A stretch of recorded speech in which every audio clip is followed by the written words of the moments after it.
कैसे हैं आप सब लोग। आशा करता हूं कि आप सब लोग अच्छे होंगे। मैं K L. Sharma, government Husainabad inter college Lucknow, आपके सामने केमिस्ट्री का एक बहुत ही इंटरेस्टिंग चैप्टर लेके आ रहा हूं, जो कि हमारे दैनिक जीवन से बहुत ही अधिक रिलेटेड है। बच्चों, अगर मैं आपसे कहूं कि आपको जीवित रहने के लिए सबसे महत्वपूर्ण किस चीज़ की ज़रूरत पड़ेगी, तो आप क्या कहेंगे? मुझे लगता है कि सभी बच्चे सोच रहे होंगे कि हमें जीवित रहने के लिए सबसे जो मेन चीज़ है वो है ऑक्सीजन। मतलब कि हमें ऑक्सीजन की ज़रूरत पड़ेगी। ठीक है, ऑक्सीजन की ज़रूरत पड़ेगी। उसके अलावा दूसरी चीज़, अगर हम दूसरी जो मेन चीज़ की बात करें, तो जीवित रहने के लिए दूसरी जो चीज़ है, सभी लोग सोच रहे होंगे, बिल्कुल सही सोच रहे हैं, हमें भोजन की आवश्यकता होगी। मतलब अगर हमें भोजन ना मिले, अगर हम भोजन ग्रहण ना कर पाएँ, तो इट मीन्स कि हम अधिक दिनों तक जीवित रह नहीं सकते हैं। तो इट मीन्स सबसे अधिक जो ज़रूरत चीज़ है वो है भोजन। बच्चों, सुबह से अगर हम शाम तक बात करें कि हम अपने भोजन में किन किन चीज़ों को लेते हैं, कौन कौन सी चीज़ें हम अपने भोजन में सम्मिलित करते हैं, तो आप क्या कहेंगे? बहुत सारी चीज़ें हम लोग लेते हैं सुबह से शाम तक। दाल, रोटी, चावल, सब्जी, बहुत सारे फ्रूट्स भी लेते हैं। संतरा हो गया, केला हो गया, सेब हो गया, इस तरीके की और भी चीज़ें। ठीक है, दही भी लेते हैं हम अपने खाने में। तो इट मीन्स इन सारी चीज़ों को हम सुबह से शाम तक हम अपने भोजन के रूप में लेते हैं। अगर हम इन सारी चीज़ों को कैटेगराइज करने को आपसे कहें कि इनको अलग अलग रूपों में बांटिए, मतलब कि आपके द्वारा लिए गए जो भोजन हैं वो कौन कौन से खट्टे होते हैं, कौन कौन से कड़वे होते हैं और कौन कौन से मीठे होते हैं, तो आप क्या कहेंगे? कुछ खट्टे पदार्थों के आप नाम बताएं। जैसे खट्टे पदार्थों में आता है, फल की बात करें तो संतरा हो गया, नींबू हम अपने सलाद में उपयोग करते हैं, दही जो कि हम अपने खाने में उसको लेते हैं, और उसी तरीके से मीठे पदार्थ भी हैं। और कड़वे पदार्थ की अगर हम बात करें तो बहुत सारे कड़वे पदार्थ हैं, जैसे कि बेकिंग सोडा जो कि हमारे रसोई घर में बहुत प्रयोग होता है, बेकिंग सोडा का प्रयोग करते हैं। ठीक है, और हम अपने दैनिक जीवन में अगर हम बात करें तो साबुन का भी प्रयोग करते हैं। ये भी कैसा होता है? कड़वा होता है। सिरका अम्लीय है ना, तो ये खट्टा होता है। तो इस तरीके से बहुत सारी हम चीज़ों का प्रयोग करते हैं। बच्चों, हमें ये बताइए कि अगर आपके घर में कोई व्यक्ति है, बहुत सारा गरिष्ठ भोजन उसने कर लिया, मसालेदार भोजन उसने खा लिया, तो उसके पेट में क्या होने लगेगी? एसिडिटी होने लगेगी। तो आप क्या कहेंगे उससे कि आप क्या लीजिए कि ये समस्या आपकी ख़त्म हो जाए, मतलब उसकी एसिडिटी की जो समस्या है वो समाप्त हो जाए। मैं आपको 3 ऑप्शन दे रहा हूँ, आप ये बताएं कि क्या आप उससे कहेंगे। पहला ऑप्शन क्या है? पहला ऑप्शन आपका ये है कि आप उनसे कहेंगे कि आप नींबू पानी लीजिए। दूसरा ऑप्शन ये है कि आप उनसे कहेंगे कि आप सिरका लीजिए। और तीसरा जो आपके पास ऑप्शन है वो ये है कि आप उनसे कहेंगे कि आप उनसे सोडा वाटर लेने को कहेंगे। तो आप क्या कहेंगे? निश्चित रूप से आप थोड़ा बहुत इस बारे में पीछे भी पिछले कक्षाओं में आप पढ़ चुके हैं, तो आप निश्चित रूप से आप उनसे यही कहेंगे कि आप सोडा पानी लीजिए, जिससे कि आपकी जो एसिडिटी की जो समस्या है वो समाप्त हो जाए। ठीक है ना बच्चों, बिल्कुल यही कहेंगे। Very good. नाउ अब हम आगे बढ़ते हैं। आप ये बताइए कि भोजन का ये जो खट्टा और कड़वा जो उसमें पाया जाता है, भोजन में खट्टापन पाया जाता है, कड़वापन पाया जाता है, वो किस कारण से पाया जाता है? मतलब उसमें ऐसा क्या होता है कि भोजन खट्टा और कड़वा होता है? तो मैं बताता हूँ आपको बच्चों कि भोजन में खट्टा और जो कड़वापन होता है वो उसमें उपस्थित अम्ल और क्षार के कारण होता है। तो बच्चों, आज हम अम्ल, क्षार और एक और चीज़ लवण के विषय में अध्ययन करेंगे, जो कि आपका सेकंड चैप्टर है। ठीक है ना, देखिए सबसे पहले हम बात करते हैं अम्ल की। तो बच्चों, अम्ल क्या होता है? आप देख रहे हैं ये जो हमारा पहला चैप्टर, पहला जो फिगर दिया गया है, अम्ल अगर हम बात करें HCl, एक हमने HCl हाइड्रोक्लोरिक अम्ल लिया है। अम्ल वे यौगिक हैं, अगर हम इसको जल में घोलते हैं, यहाँ एक बीकर रखा हुआ है, इस बीकर में आप देख रहे हैं ये जल भरा हुआ है।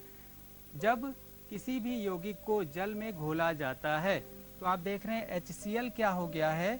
H+ और Cl- आयनों में विभक्त हो गया है। मतलब कि HCl को जब पानी में घोला जाता है, जल में घोला जाता है, तो H+ और Cl- आयनों में विभक्त हो गया, मतलब H प्लस उसने आयन दिए। तो अम्ल का मतलब होता है जो जल में घोलने पर H प्लस आयन दे, वे अम्ल कहलाते हैं। वे रासायनिक यौगिक जो जल में घोलने पर H प्लस या हाइड्रोजन आयन देते हैं, अम्ल कहलाते हैं। ठीक है बच्चों, तो पहली चीज़ हो गई अम्ल क्या होते हैं। अगर हम बात करें थोड़ा सा और आगे जाके, तो ये जो अम्ल होते हैं इनका जो स्वाद होता है वो कैसा होता है।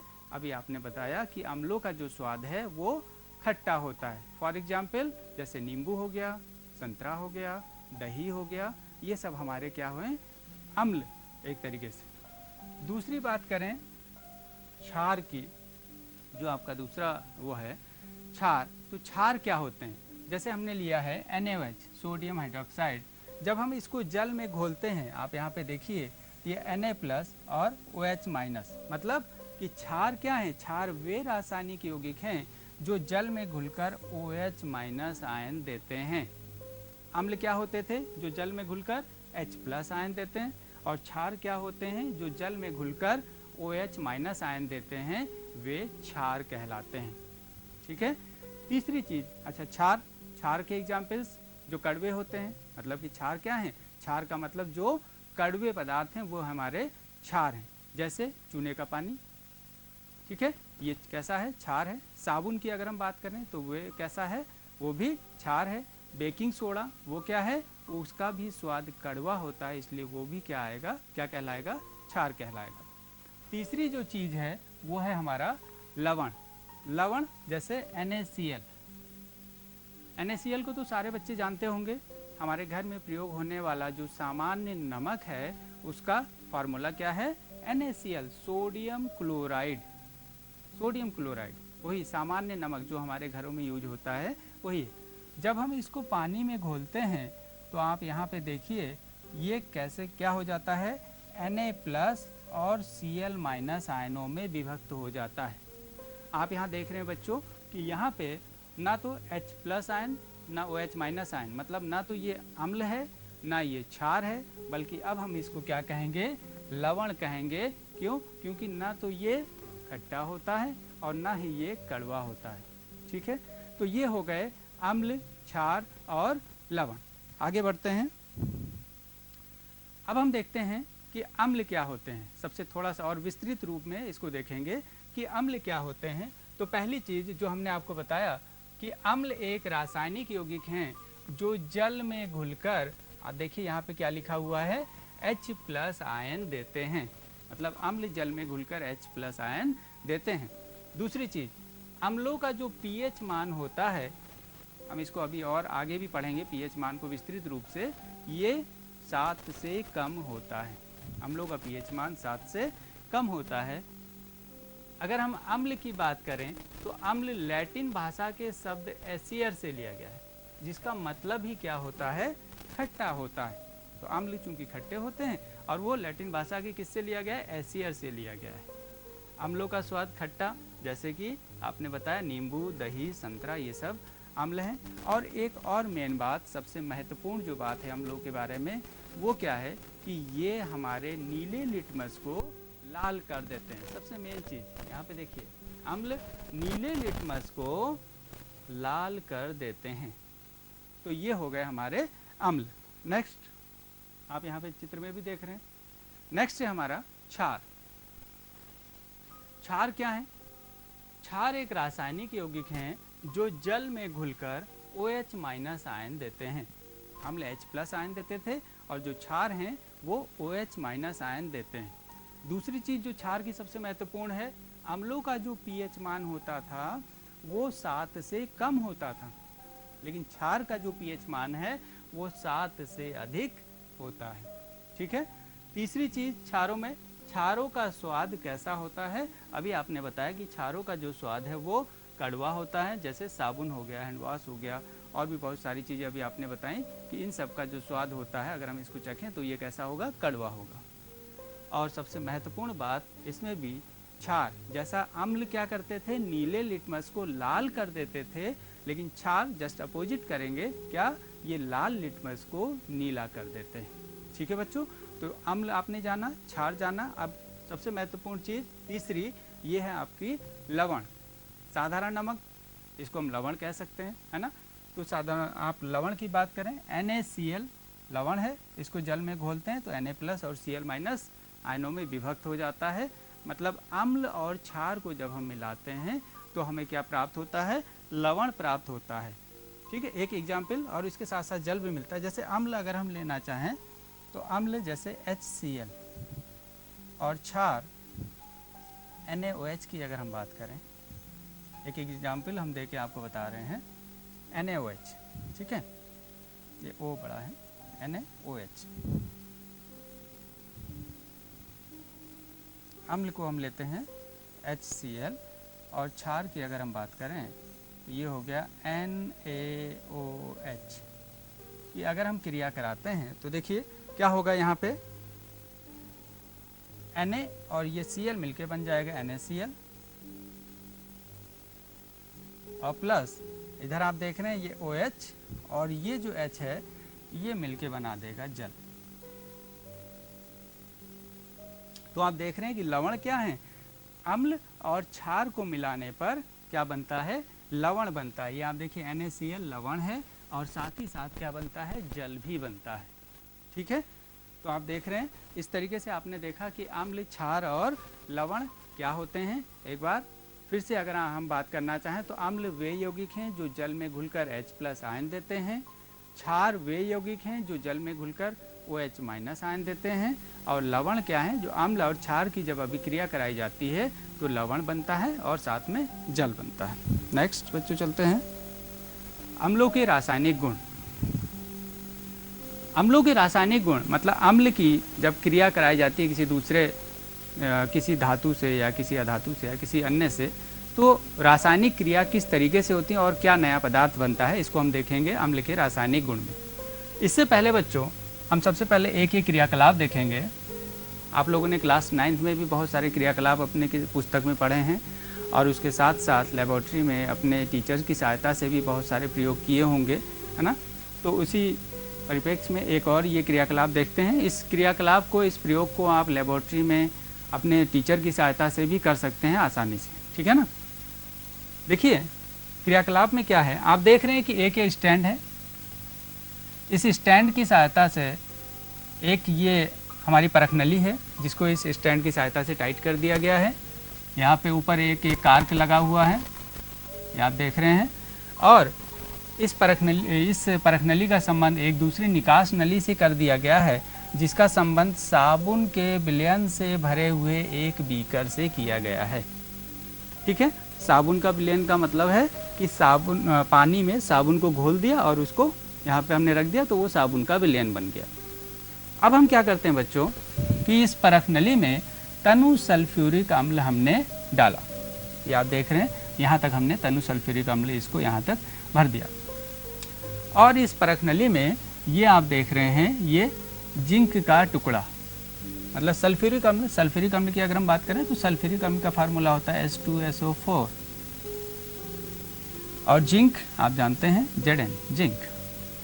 तो सल्फ्यूरिक अम्ल यहाँ तक भरा हुआ है, उसमें जिंक डाला, और जिंक डालने के बाद आप यहाँ पे क्या होगी, रासायनिक अभिक्रिया होगी, और रासायनिक अभिक्रिया होने के बाद आप ये देख रहे हैं बुलबुलों के रूप में ये गैस कुछ बन रही है जो ऊपर निकल के क्या होगी, इस निकास नली के द्वारा होती हुई इस साबुन के विलयन में जाएगी, और उसके बाद ये आप देख रहे हैं फिर बुलबुलों के रूप में ये ऊपर तक वो गैस जा रही है। ठीक है, आपने देखा इस तरीके से यहाँ पे क्या होगी, एक गैस निकल रही है। अब हमें ये बताना है कि कौन सी गैस निकल रही है, कोई ना कोई गैस तो निकल रही होगी, तो कौन सी गैस निकल रही है, इसके लिए हम क्या करेंगे, इसके लिए हम एक और प्रयोग करेंगे, और उस गैस की हम ये बताएंगे कि सबसे पहले तो यहाँ पे हाइड्रोजन गैस निकल रही है। ठीक है, अब हाइड्रोजन गैस की परीक्षण हम कैसे करें, परीक्षण के लिए एक यहाँ पे चीज़ आपको लेनी है, हाइड्रोजन की प्रॉपर्टीज़ को लेना है कि हाइड्रोजन जो गैस है वो क्या करती है, जब उसको जलाया जाता है तो पट पट की आवाज़ के साथ वो जलती है। ठीक है बच्चों, तो यहाँ से ये जो गैस ऊपर बुलबुलों के रूप में निकल रही है, उसके बगल में अगर हम ये मोमबत्ती लेके आए, देखिए ये मोमबत्ती लेके आया है, मोमबत्ती जब हम लेके आते हैं तो ये गैस के जो बुलबुले हैं वो पट पट की आवाज़ के साथ जलते हैं। ठीक है, अगर पटपट की आवाज़ के साथ जलते हैं तो इसका मतलब ये है कि ये कौन सी गैस है, हाइड्रोजन गैस है। ठीक है, एक क्वेश्चन यहाँ पे उत्पन्न हो सकता है कि ये जो गैस ऊपर जा रही है ये बुलबुलों के रूप में ही क्यों जा रही है ना, ये क्वेश्चन आपके मन में आ सकता है। तो ज़रा एक ये पिक्चर देखिए बच्चों, इस पिक्चर में आप ये देख रहे हैं कि ये जो लड़की है, एक साबुन की, आपने देखा होगा मार्केट में, आपने भी किया होगा ये प्रयोग कि साबुन की जो पतली वो होती लेयर, उसमें एक चीज़ को डुबोया जाता है और उसके बाद जब हम फूंकते हैं तो इस तरीके से क्या बुलबुलों के रूप में वो गैस, हवा बाहर आती है ना। तो उसी तरीके से यहाँ पे भी क्या है, ये साबुन की जो है पूरा विलयन रखा हुआ है, इस साबुन के विलयन से जब कोई गैस गुजरेगी तो वो बुलबुलों के रूप में ही बाहर आएगी, बिल्कुल ऐसे ही।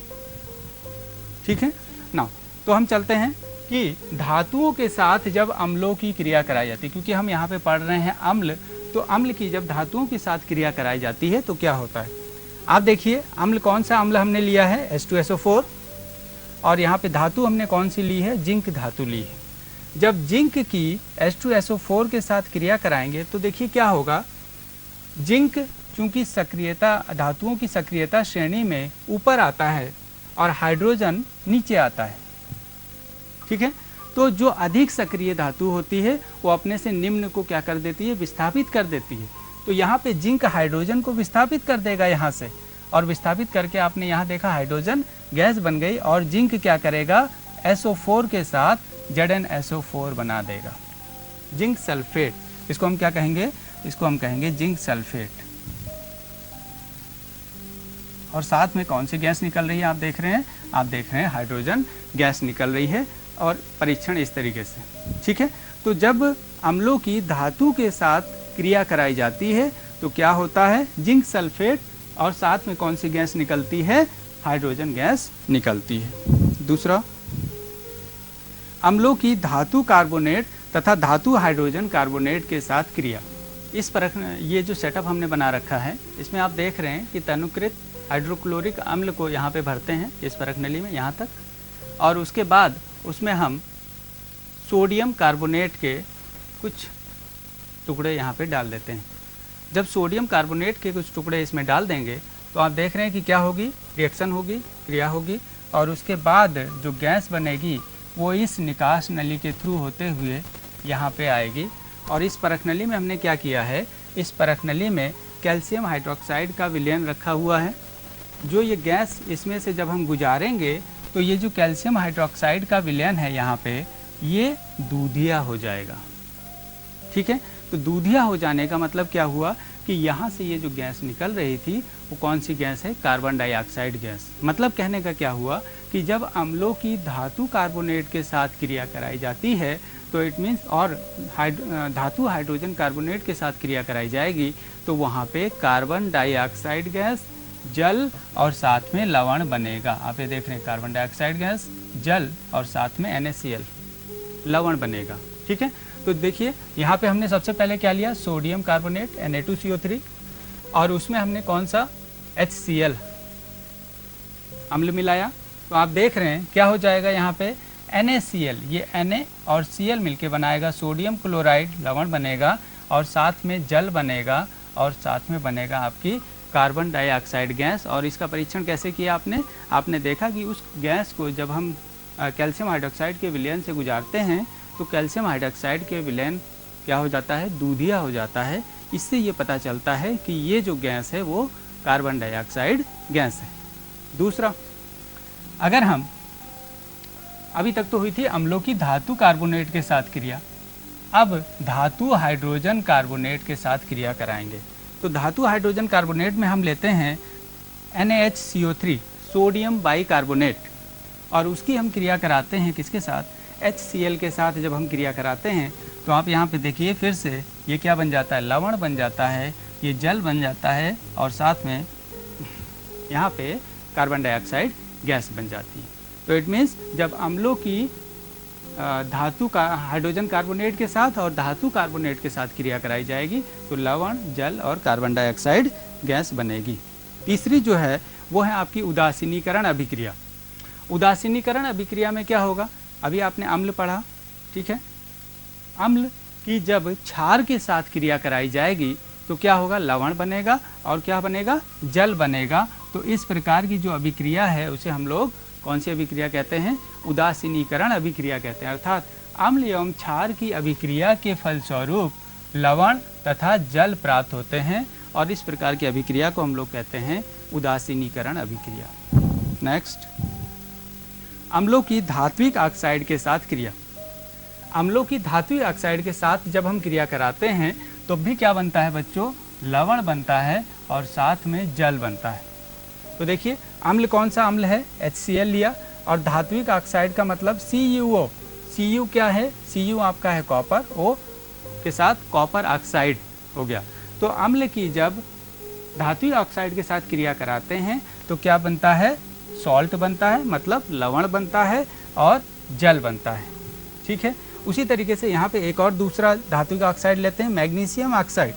जब हम मैग्नीशियम ऑक्साइड की HCl के साथ क्रिया कराएंगे तो यहाँ पे क्या बनेगा, Mg और Cl के साथ मिलके बन जाएगा MgCl2 और उसके साथ ही बनेगा क्या आपका, जल, मतलब ये देखिए वाटर बन गया। ठीक है, अब यहाँ पे सबसे महत्वपूर्ण जो बात याद रखनी है, जो ध्यान रखनी है, वो आप देख रहे हैं कि जब हम धात्विक ऑक्साइड की अम्ल के साथ क्रिया करा रहे हैं तो क्या बन रहा है, लवण बन रहा है।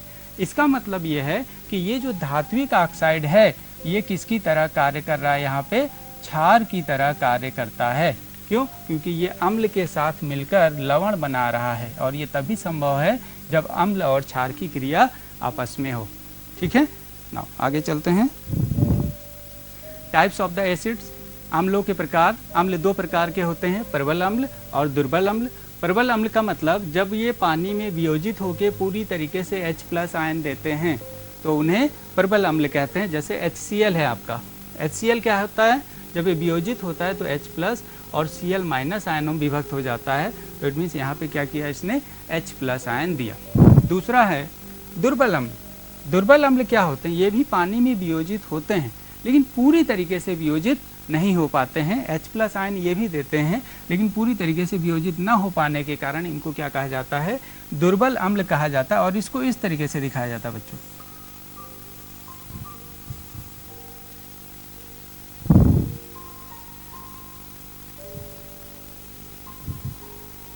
इसको दिखाने का तरीका ये है, इस तरीके से हम दिखाते हैं। एसिटिक एसिड जब वियोजित होता है तो एसीटेट आयन में और H+ आयन में विभाजित हो जाता है, लेकिन ये पूरी तरीके से वियोजित नहीं हो पाता है, H+ आयन नहीं देता है, इसलिए ये क्या है, वीक एसिड है।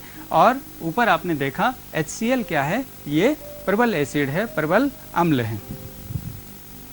क्षारों के रासायनिक गुण, अगर हम क्षारों के रासायनिक गुण की बात करें, सबसे पहला धातुओं के साथ क्रिया। जैसा कि हमने पीछे एक आपने देखी थी ये क्रियाकलाप, उसी तरीके से यहाँ पे भी है। यहाँ पे क्या करेंगे, क्षार आप लेंगे इस परख नली में यहाँ तक और क्रिया किसके साथ कराएंगे, बिल्कुल वही सेम आपने जो पीछे क्रियाकलाप किया था बिल्कुल वही है। जिंक के टुकड़े आप यहाँ पे डालेंगे तो आप देखेंगे कि एक क्या हो रही होगी, इस निकास नली से एक गैस बाहर निकल रही है जो कि पटपट की आवाज़ के साथ जलती है। मतलब कि ये जो गैस है ये कौन सी गैस है, हाइड्रोजन गैस है। बिल्कुल जैसे ही अम्ल के साथ क्रिया हुई थी उसी प्रकार से यहाँ पे क्षारों के साथ भी क्रिया होने पर क्या बनता है, आपने देखा कि क्षार की जब धातुओं के साथ क्रिया कराई जाती है तो लवण और Na2ZnO2 जिंक, सोडियम जिंकेट और हाइड्रोजन गैस निकलती है। ठीक है बच्चों, अगला क्षार की अधात्विक ऑक्साइड के साथ क्रिया।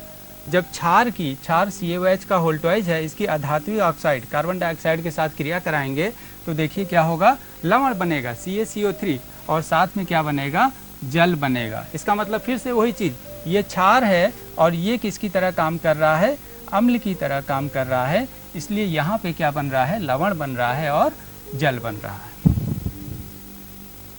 जलीय विलयन में क्षार का क्या होता है, नेक्स्ट चीज, क्षार को जब जलीय विलयन में प्रवाहित करते हैं तो वो Na+ और OH- आयनों में विभक्त हो जाता है। ठीक है, जब इसको जलीय विलयन से प्रवाहित करते हैं तो Na+ और OH- आयनों में विभक्त हो जाता है। तो इस तरीके से आपने देखा बच्चों कि अम्ल क्या होते हैं, क्षार क्या होते हैं और लवण क्या होते हैं। अम्ल के बारे में आपने पढ़ा कि उनके भौतिक गुण क्या क्या हैं, क्षार के भौतिक गुण क्या क्या हैं और अम्लों के रासायनिक और क्षारों के रासायनिक गुणों के बारे में आपने पढ़ा। नाउ अब आपके पास ये होमवर्क है, कुछ क्वेश्चन दिए गए हैं, इनको आपको सॉल्व करना है, लिखना है। 2 प्रबल और 2 दुर्बल अम्लों के नाम लिखने, अभी हमने आपको बताए हैं प्रबल और दुर्बल अम्ल, उनके नाम लिखने हैं।